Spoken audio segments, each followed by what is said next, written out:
There are a number of ways that I can share reports or dashboards in Power BI. So first, a quick overview. If I have some data that I would like a number of people to see, and by number of people I mean anyone in the world with internet access, then I can take that report and I can publish it directly to the web. This assumes that my organization allows me to share our data that broadly. Most don't, so I will not be showing you this option. However, we can also use an embed code to share a report on an internal website or portal, and I'll demonstrate that in the next movie. I can also easily embed a report in a SharePoint page, which is another great way to share information internally if my organization uses SharePoint Online. If they don't, they probably use Teams, and I can display a Power BI report there. From a reporter dashboard, I can directly share reports with my colleagues and send them an email notification with a link that will take them back to the reporter dashboard. But perhaps what I want to do is gather a group of people who can work collaboratively with me, who can also create data models or work on dashboard design or reports. As you've probably noticed by now, a colleague with a fine eye for layout and design would be a real asset to me. If that's the case, I'm going to create a workspace and invite my colleagues, perhaps as editors, so they can be co-workers, or perhaps simply as viewers, reviewers.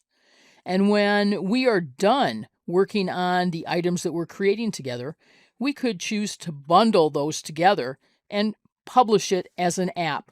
We saw organizational apps at the very start of this course. This is one way they get created. The final option is almost at the opposite end of the spectrum from publishing an application for broad use in our organization, and that is to create a QR code that points to a specific tile in a dashboard. And this is most useful for people who are using mobile devices. It allows someone to scan a code on a screen at a presentation and view that tile on their mobile phone. You would think that this wouldn't get used much, but actually it gets used a great deal. So I'll show you how to create QR codes for dashboard tiles.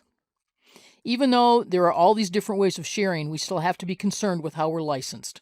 To be able to share other than public sharing, you need to have a Power BI Pro license.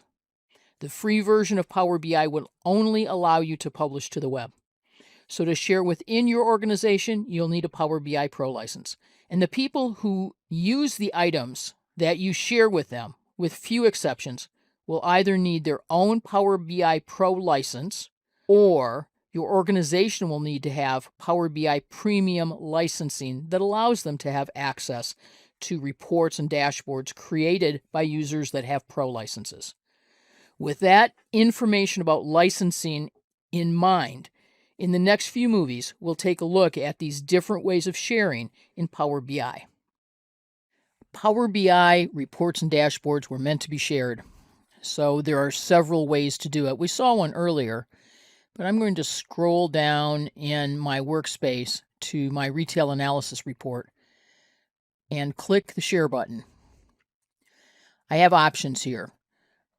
Who do I want the link to work for? People in my organization, people with existing access, or specific people that I can list.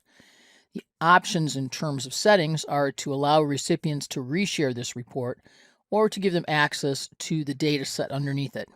When I click Apply, I can then enter specific names or email addresses, or because it's everyone in my organization with a link, I can simply copy this link and send it to someone.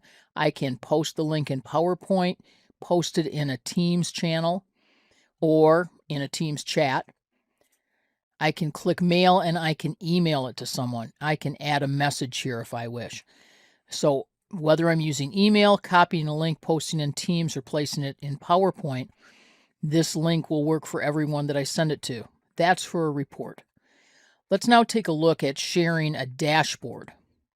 When I share a dashboard, fewer choices because the dashboard can't really be edited by the people I'm sending it to. But they can still build content with the data. I can send them an email notification, and I can allow recipients to share the dashboard. I'm actually going to send this to myself so you can see what the recipient will receive when I send something like this. I'm also granting them access if they don't have it already. And there's a drop down here so that I can manage permissions and I can copy the link to the dashboard, which there isn't an option for unless you click the More Options button. So I'm going to grant access and send an email. And let's fire up Microsoft Outlook. And notice Ginny Von Courter has shared Power BI dashboard. This is what it looks like. My retail analysis. Here's the dashboard that Ginny shared with you. Click open the dashboard and the recipient is taken directly to Power BI. They can sign up if they don't already have a Power BI account, or they can sign in with their existing Power BI account. Pretty slick. Sharing is available in other places as well. If I have a report or a dashboard open, one of my options on the top is to share. I've now shown you the primary ways that you can embed and share reports and dashboards. So I have a question. Which of these methods are you most interested in using in your organization? Do you want to share using email? Do you want to embed in Microsoft SharePoint Online or add a tab to Microsoft Teams? What works well for you in your organization? And what factors influence your choice? Take a moment, ponder these questions, make some notes if you wish, and I'll see you in the next movie.